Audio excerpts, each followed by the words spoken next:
provocaron inundaciones importantes en ese sector de Cartago.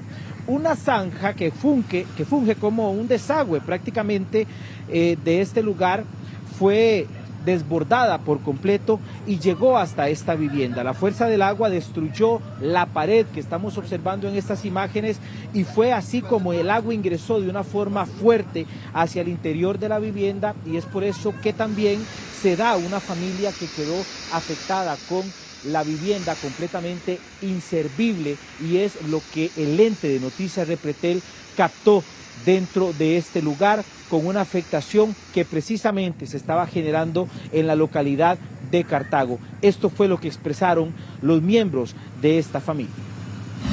La familia afectada es sumamente allegada a nosotros.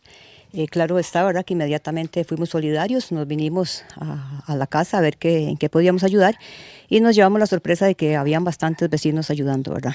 Pero estaba completamente llena de lodo, sus cosas estaban llenas de barro, de prácticamente pérdidas materiales, ¿verdad?, tienen ellos en esta casa.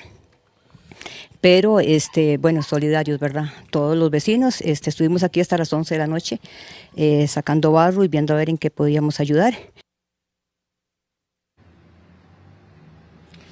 Y es que los fuertes aguaceros provocaron varias emergencias en la provincia de Cartago. Fue uno de los focos de atención de las autoridades, y por supuesto el colapso de alcantarillas fue una de las causas principales para que esto se diera.